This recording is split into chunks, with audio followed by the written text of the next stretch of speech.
Just as clouds of dust do not taint the sky, in the same way the illusions of the world do not spoil the self. First point to understand, the real I am in you is absolutely secure. The unreal I am is always with problem. The resolution comes by developing bhakti, devotion.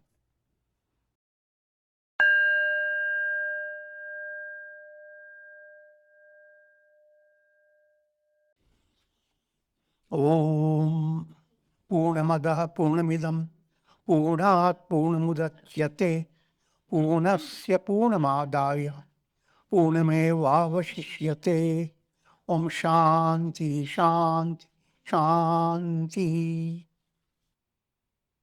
Om Brahmanandam Paramasukhadam Kevalam Jnanamurtim Dvandvātītam Gaganasadrisham Tattvamasyādi-lakshyam Ekam Nityam Vimalamachalam Sarvadhi Sakshibhutam Bhavatītam Trigunarahitam Sadgurum Tam Namami.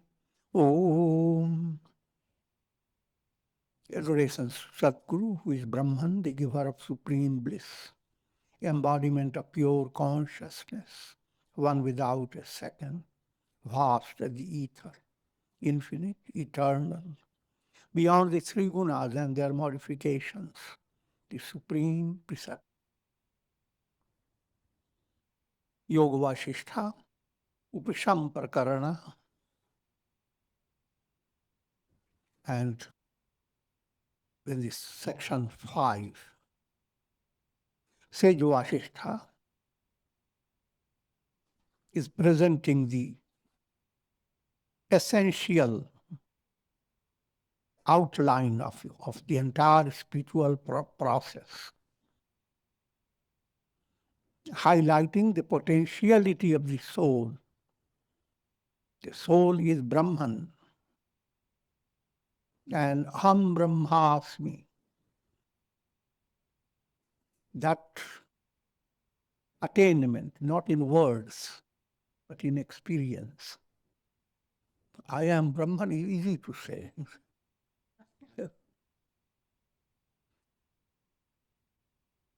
It's not so easy to convince your mind. But even if you convince your mind and become mentally settled, I am Brahman, still it is not the goal. The goal is realization. If it is settled in your mind that you are going to sleep and therefore you will slumber, no matter how convinced you are, actual sleep is a different experience. I'm jokingly saying it. O aspirants, listen to the essence of all teachings, all religions. When the self is not known by you, it creates misery and affliction.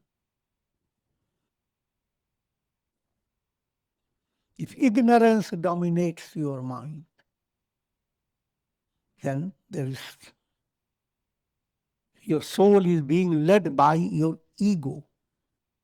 And ego is a monkey that you have tamed it for entertainment.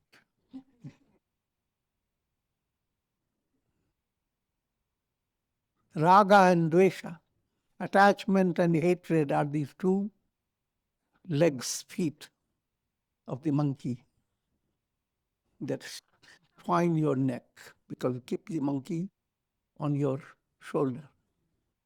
Then the monkey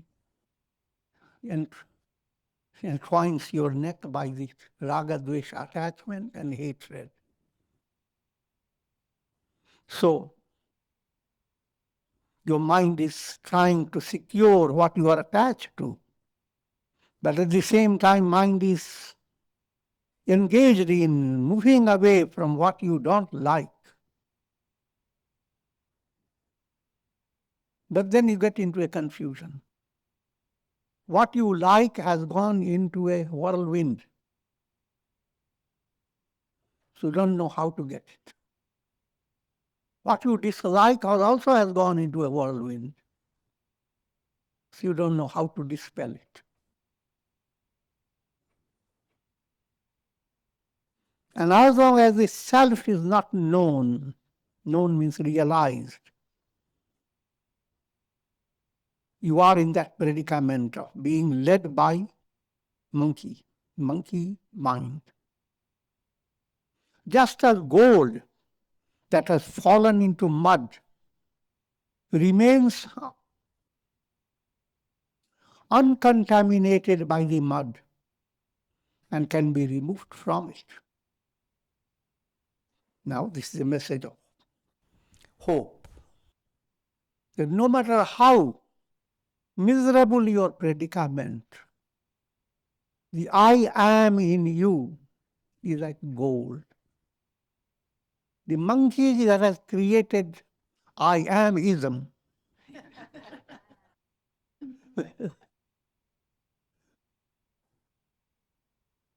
that has created mud. But all the mud created by this egoism cannot contaminate the gold. The real I am is never contaminated. So the idea is now how to take the mud out, how to turn your mind nirmal, free of impurities. Then you become normal. The real I am. That's normal. The self has fallen into the muddy illusion of the 5 sheaths and 3 bodies. This illusion must be wiped clean of all its impurities by the practice of discrimination, which means vichar, reflecting upon who am I? Seeing the difference between the self, which is the reality, and the not self, that is not real. So to figure out who am I? The reflected sun is in that predicament. First it figures out that if I were in a different bucket, I will be better. So it goes on jumping from one bucket to another and creates bucketful problems.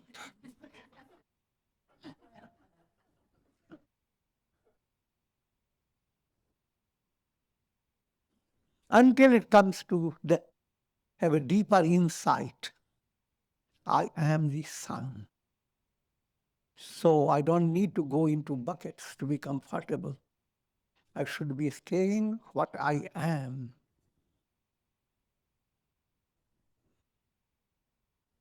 With uplifted arms, I'm declaring at the top of my voice. See, Vasistha was addressing the Rama, but he was also addressing the people around him. At this stage, he lifted his arm like that.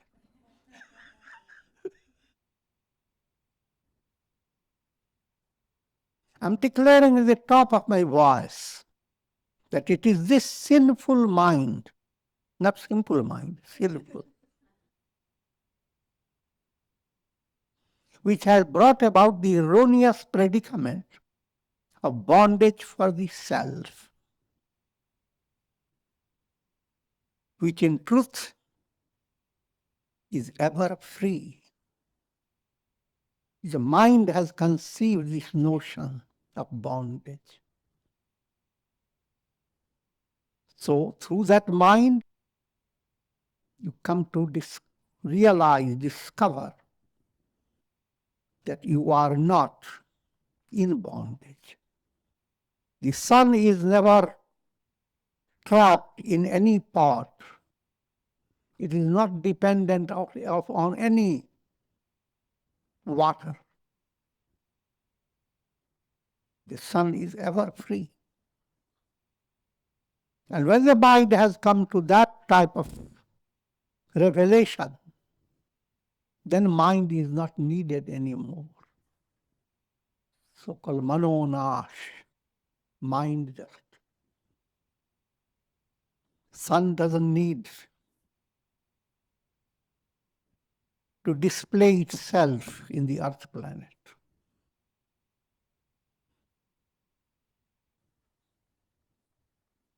Therefore, endeavor to destroy this mind.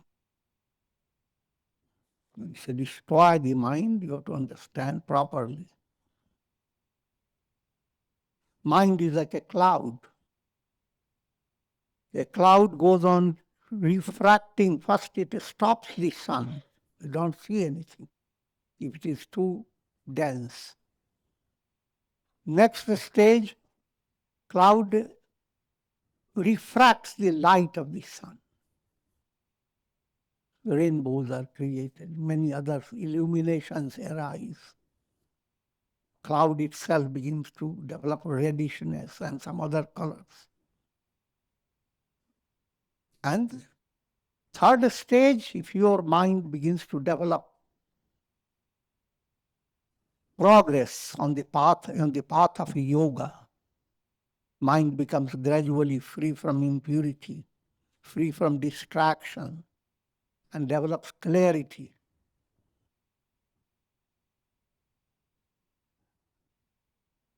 Then it's just like the sun that has started pouring through a certain portion, certain area of the cloud that has given a little passage, a hole. Once the sun starts pouring through the cloud itself that was obscuring the sun, now that cloud is becoming more colorful, more ornamental.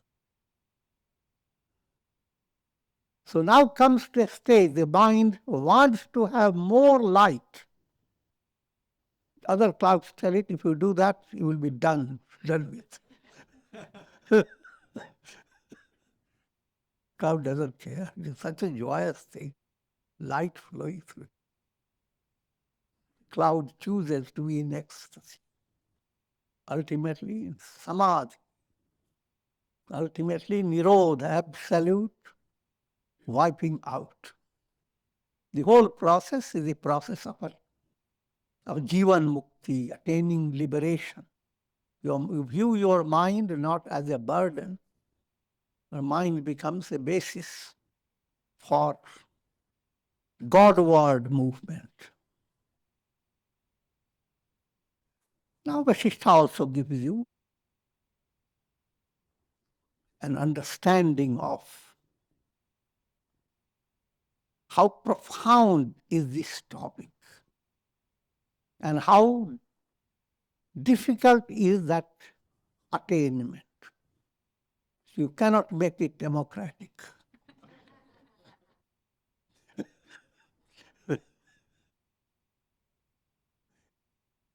You can't choose for the majority of people to become enlightened.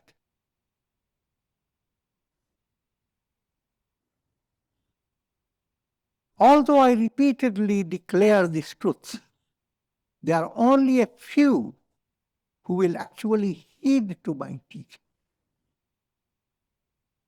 For countless people, it goes in 1 year, passes through the year. And among those countless, it goes through the 1 year and comes out with poison through the other ear. Because when they convey that to others, what you heard in a lecture on Vedanta, now you tell your friends that never go to that ashram. The word is false. All the earthling we have done That man says, you can't take it with you.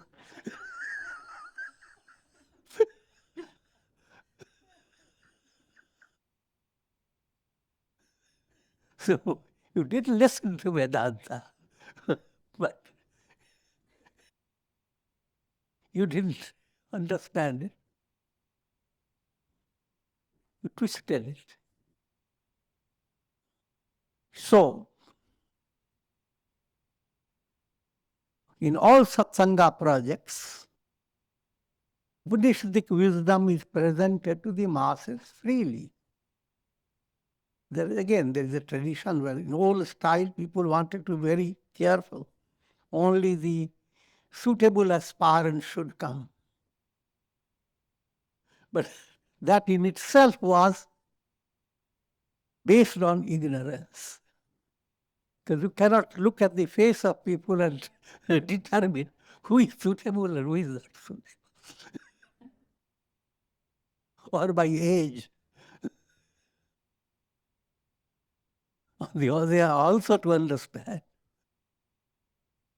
the divine teachings are like the solar energy. Sun shines over all. Who is going to be more nourished or who will not be, that will depend upon different people. Satsanga opens the door to all these teachings without any restriction. Therefore, in King Dasharatha's hall, all types of people are there. In a storyline, even the birds were listening, and many of them attained enlightenment. The mind that lies buried like a turtle in the mud of egoistic desires cannot be benefited by the light of the sun.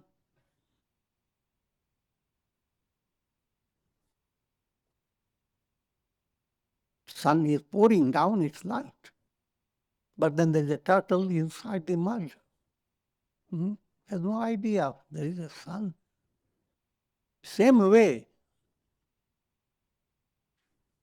profound wisdom blows in the wind, becomes spiritually sensitive, then we realize the entire world is displaying the glory of God. The world around you. And to your own body, every little nail in you, every little hair is telling you the glory of God. Every cell, every muscle, every nerve, every bone, all these are beyond the grasp of your intellect. They are in the hands of God. And they are constantly drawing through cosmic energy, shaping themselves in a way that your soul can evolve. All that is going on. But what you are looking for is what the news tells.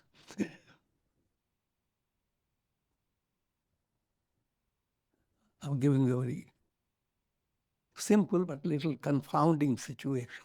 The idea is, allow your mind to become well disciplined by satsanga, by good spiritual taste. As sensitivity develops, you find every situation can give you a source of inspiration. And it will give you patience and endurance even in difficult circumstances. Because you know the truth. Sun has disappeared, but you know it is not dead.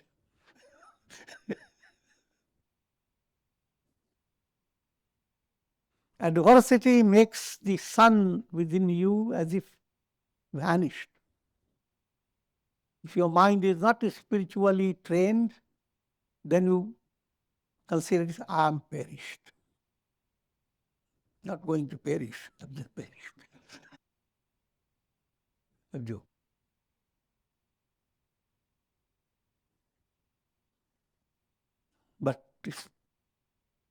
touched by satsanga, the mind, no matter how things happen, mind holds in a little space a very secure understanding that no matter how things are, I am that am I.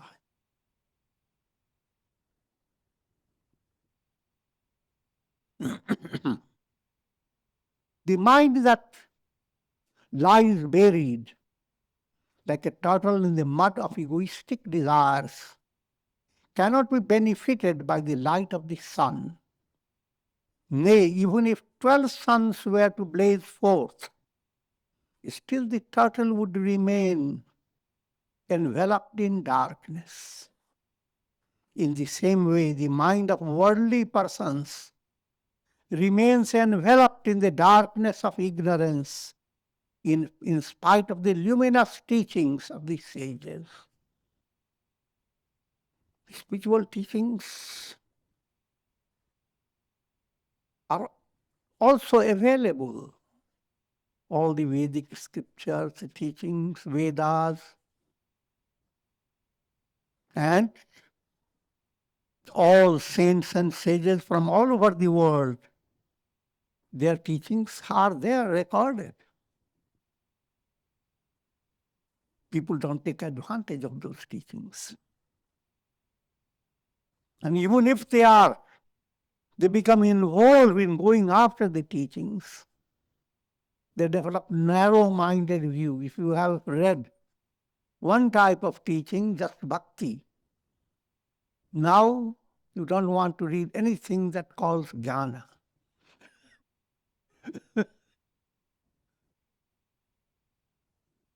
You have read a literature glorifying God as Krishna. Then you don't want to go after any literature that glorifies him as Rama. I'm just giving a simple idea. Here's a whole world constantly seething with trouble in the name of religion. Nothing has been more of a curse to humanity than misunderstood religion.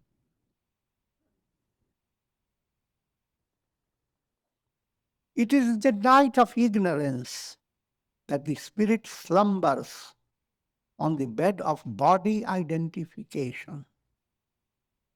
The idea I am the body is absolutely in the state of dull-wit mind. Science has opened the mind to understand so many things. But science does not point out the importance of understanding your own identity. Who am I? Rather, everyone is led by the idea, I am the body. And that was the date I was born, and now this is my birthday.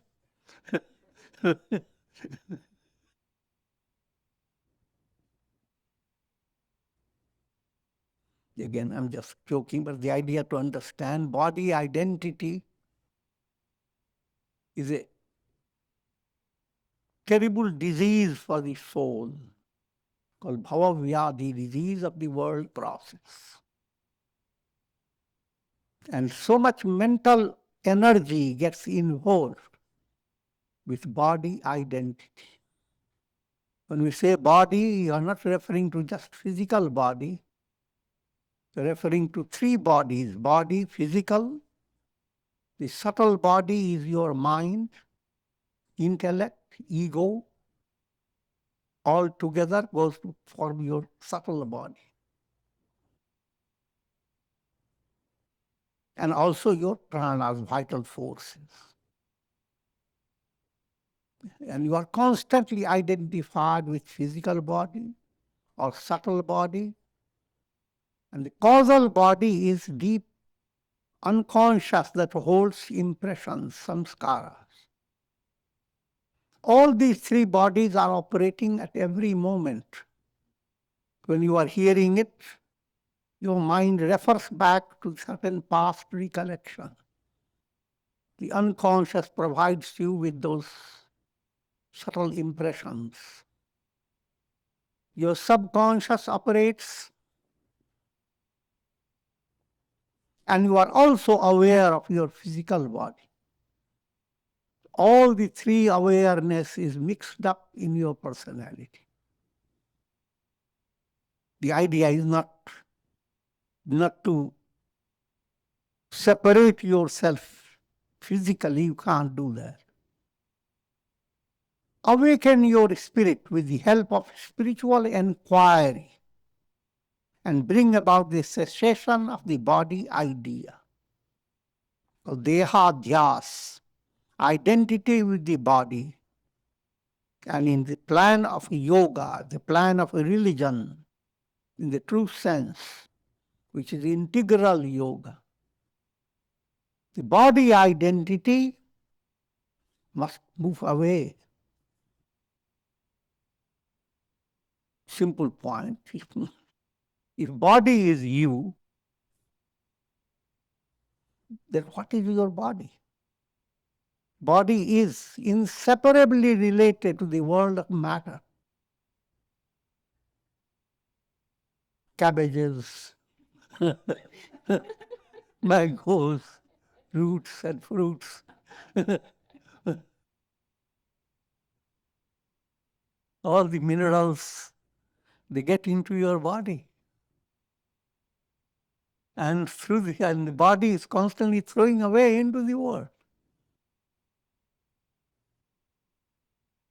So therefore, if you become really mature thinking, then I am the body, then I am the world from which the body cannot be separated. In three stages: physical body and the whole physical universe, they are in align. Your mental body, your mind, your emotions, they are not just yours. You are tapping it from a cosmic source of all your sentiments, cosmic mind. And similarly, your intellectual function has its own. Your intellect relates to cosmic intellect. And profoundly, your soul is essentially Brahman, the Absolute. The body idea has to be worked upon. With Om Upāsanā, you are being given a very practical guidance. With a aspect of Om, you meditate upon I am the body, and therefore I am the cosmic body, cosmic matter. With you meditate upon I am the mind, and therefore I am the cosmic mind. As a mind, you are a wave. Cosmic mind is the ocean. So calm your mind and discover your mind is not just a little wave. It's divine behind it. And go further deeper. I'm the causal body. Causal is a state of unconscious. But the unconscious that is operating in the entire world is God, Ishvara. So I am relating to that cosmic hand that is controlling all. All the three are related to A-U-M, Om. And with Om it doesn't end. Where Om is completed, a transcendental develops, which is beyond all imagination. That's the fourth aspect. Just as clouds of dust do not taint the sky, In the same way, the illusions of the world do not spoil the self. First point to understand, the real I am in you is absolutely secure. The unreal I am is always with problem. The resolution comes by developing bhakti, devotion. Your unreal I am, let it develop a sense of surrender to the cosmic I am. Your bhakti begin to develop, then you do not keep yourself constantly burdened by all the problems. By simple understanding that all that you consider problems, they are being handled by cosmic I am. So let him have the headache. I will handle my reality without worrying about all the details. And in doing so, you begin to discover that the more you relax, more your ego becomes calm and transparent, greater is your joy and freedom. So this meant by awaken your spirit with the help of spiritual inquiry and bring about the cessation of this body idea.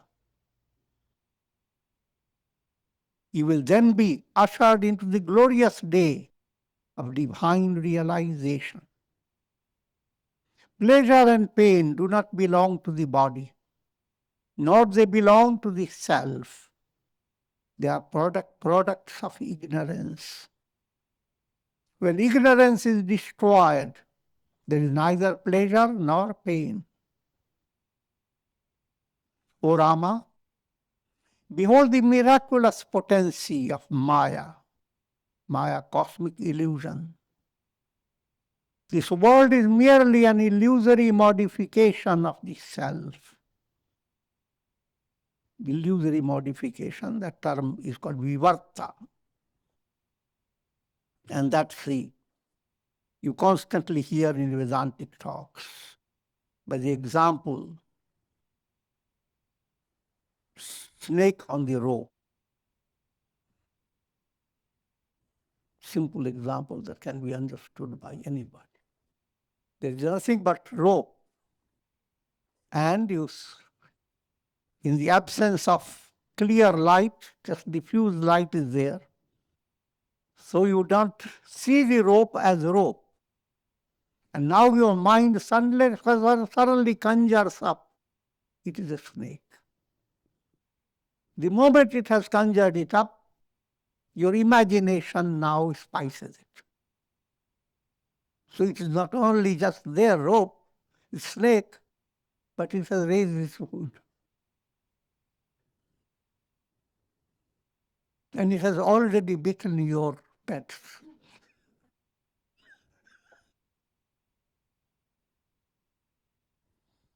And you are going to become the prey. So, pray.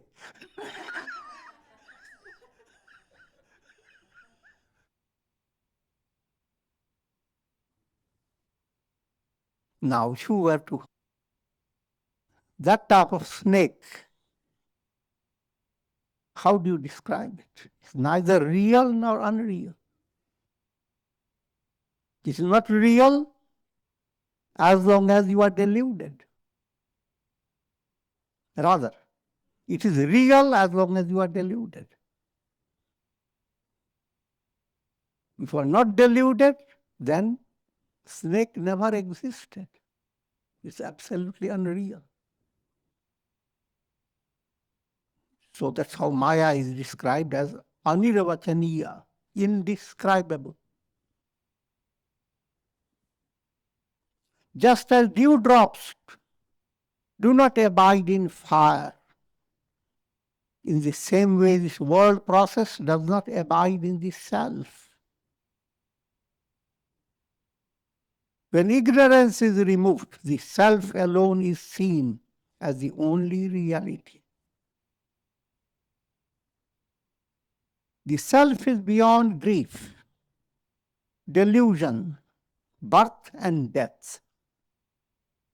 Devoid of the distractions of the mind, discover the self that is unaffected by the three gunas, the modes of nature, and their modifications.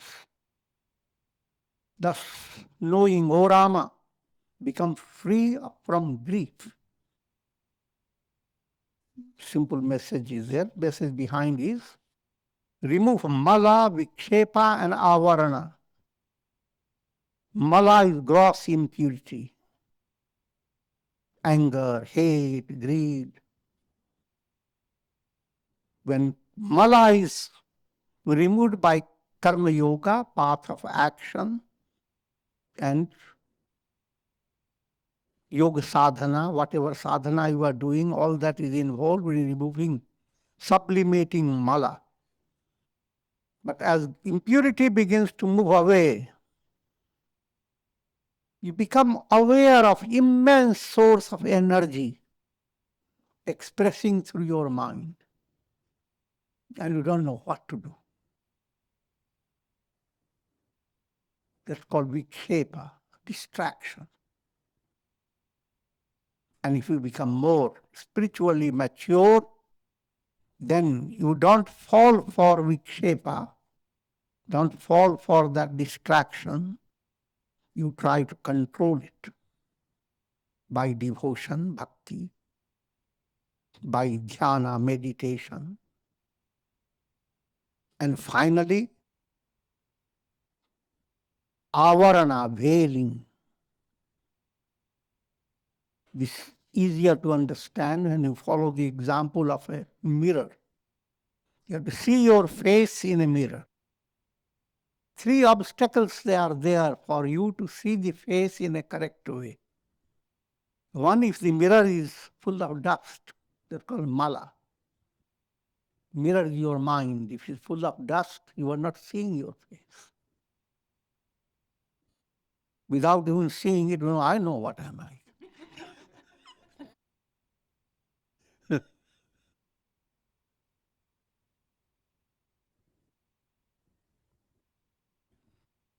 Mala begins to move away and begin to see yourself, and with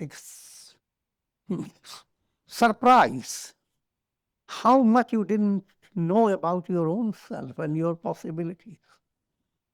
With that surprise, and your hand begin to shake. You control it by meditation and bhakti devotion. And when Vikṣepa moves away, now you are waiting for a shocking surprise. Seeing your face in the mirror in the light of truth. And that is so shocking that your hair suddenly comes down on your eyes.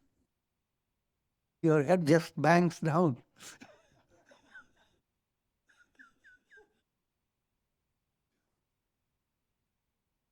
That's called āvaraṇa, veil. Mala, Vikṣepa and āvaraṇa. Three obstacles are overcome if you follow the right course of spirituality. You follow religion in the profound way. This is the whole process. Mala, Vikṣepa, āvaraṇa. And end up with, I am, that am I. You are the all-pervading self. You are the homogeneous essence abiding in all names and forms.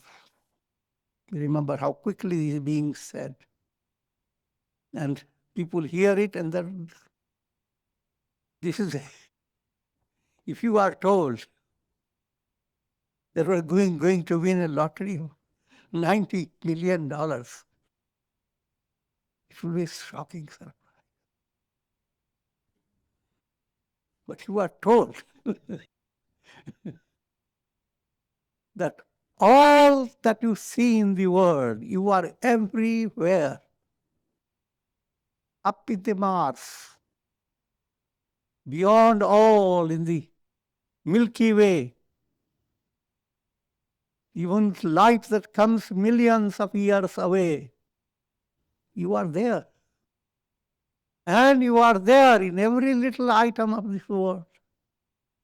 You are permeating, absolute permeating reality.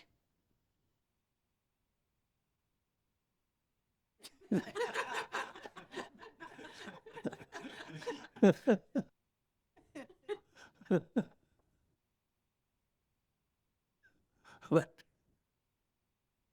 one is unable, it's easy to handle it. First point to handle, that all that you are experiencing through your mind is not controlling you. When you go to sleep, all that you are experiencing through your mind, along with your conscious mind, moves away from you. So you are in no way dependent upon all this universe, past, present, and future. So, and sleep gives you that understanding. You can stay out of all. But then learn lesson from the sleep, because just sleeping is not the answer. Come to a state of understanding that, what happens to that I am that enjoys absolute freedom from time, space, causation? What happens to that I am when you are in daily life?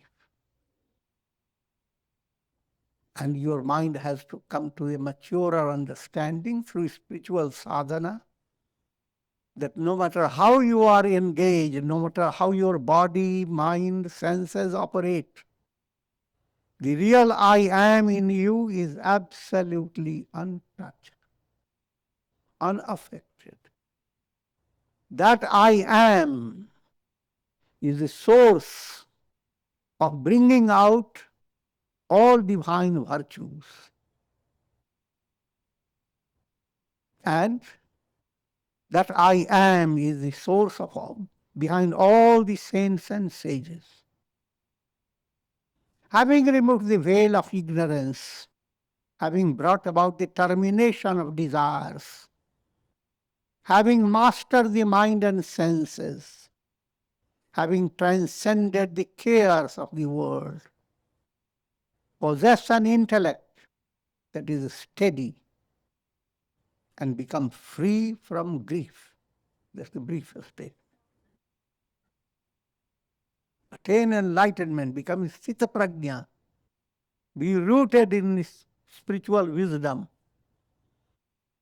That's your goal. O Rama, the real you is higher than the Himalayas, vaster than the ocean, the universe. Now coming to real you, your identity. You are higher than the Himalayas. You don't have to think, when will I go for an adventure and climb a big hill? And how wonderful it will be. Or when will I place my feet on the moon? You must realize you are bigger than the moon, vaster than the Milky Ways. That glory of glories is the identity of every individual, every soul. You are vaster than the universe. Without the tension of accepting or rejecting, living a life of utter self-effacement. These are the steps implying allow your mind not to be burdened by raga, dvesha, attachment and hatred, by constantly reflecting upon who am I. If the big I am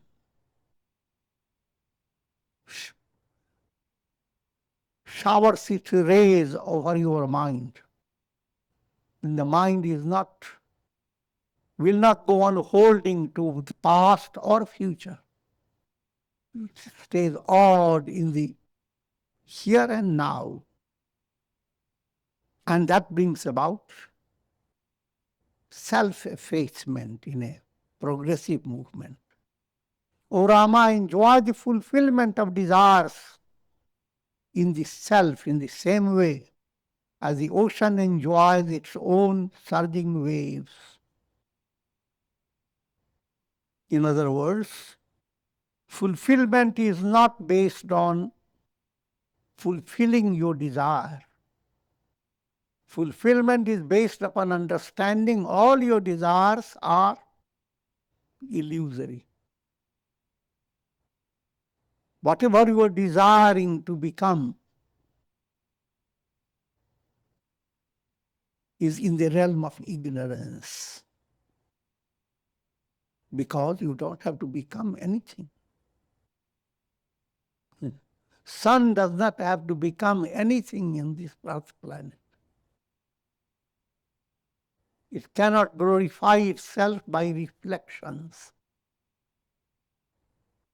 All karma-based attainment is becoming process. You are in a miserable state, led by karma, you become more fortunate. Led by bad karma, you become degraded. So you are always becoming through karma. And you are always creating the desire, when will I become perfectly satisfied?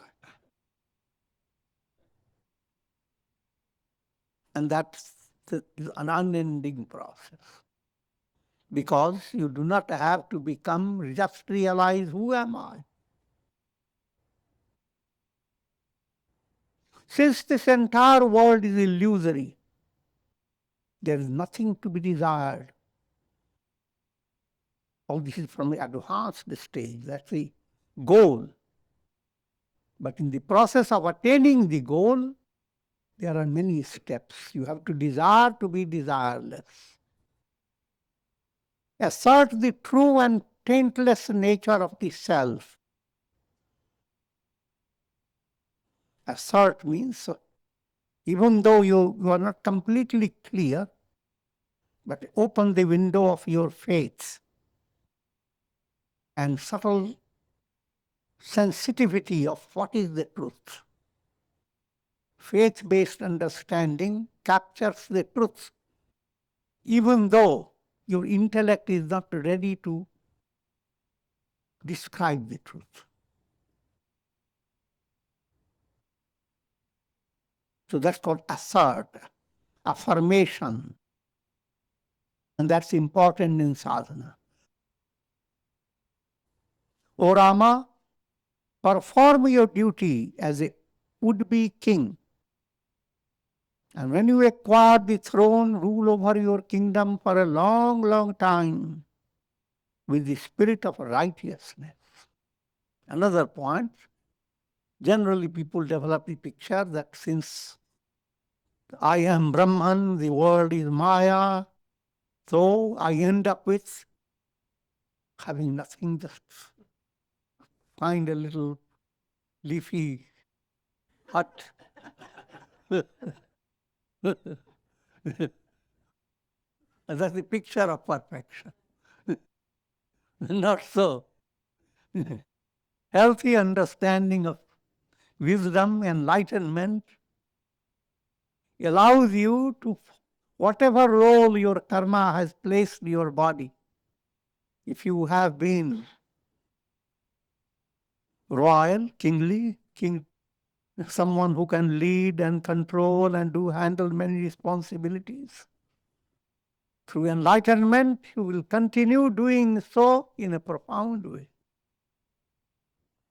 If you have been, whatever has been your swadharma, You will continue doing. If you are a teacher, you will continue teaching. Your practical life will continue led by your prarabdha, your karmic process. Only thing will happen now that whatever you are doing, you will go viral. It will become a source of inspiration to everybody. King Janaka, his story is also coming soon. He attained enlightenment, but he didn't find his kingdom and ruling the kingdom an obstacle. It was just like a flower, it doesn't find contradiction with wafting fragrance.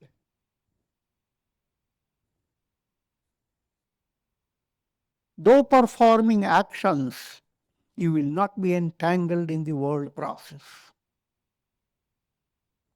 Section 6.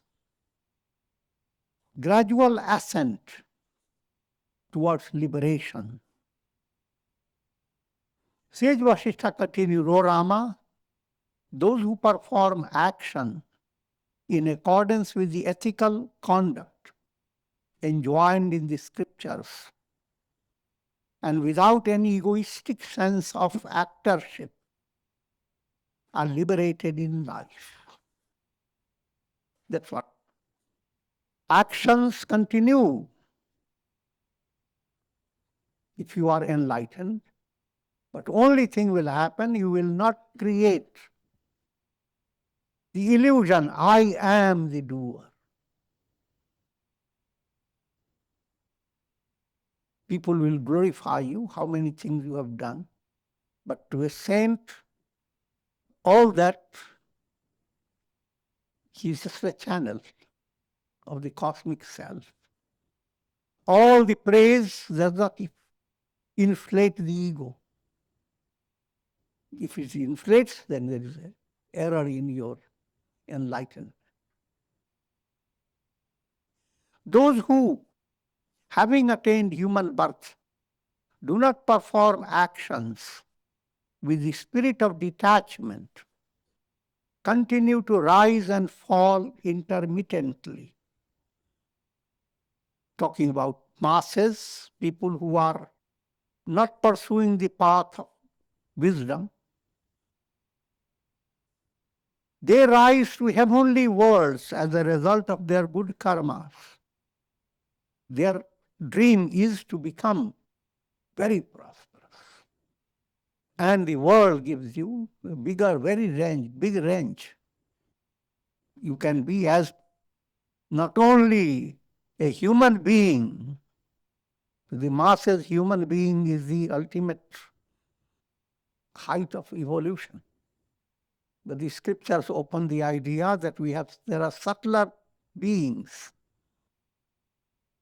And those subtler beings, they are not subtle in themselves. Just like you are visible personality to each other. For subtler beings, human beings are not visible. I'm giving you a broad way to understand. And neither you are able to see those subtler beings. That's one way to understand. Another way to understand that even in human beings, some human beings are so advanced that they are not a human being, they are a deva, a god, or they are Gandharvas. Whichever way, try to understand that there are so many possibilities for the soul. But no matter how many things you have done, if you have not attained, you are not following the path of enlightenment, then all this is perishable, all this is a wastage. Following the course of karmas, actuated by selfish desire, they are born again and again in different classes of beings. But rare are the souls who, having attained purity of mind and having broken the chain of craving, by the force of wisdom, attain liberation. And with this, I'll conclude. Om Pūrṇamadaḥ Pūrṇamidam Pūrṇāt Pūrṇamudachyate Pūrṇasya Pūrṇamādāya Pūrṇamevāvaṣiṣyate. Om Shanti Shanti Shanti.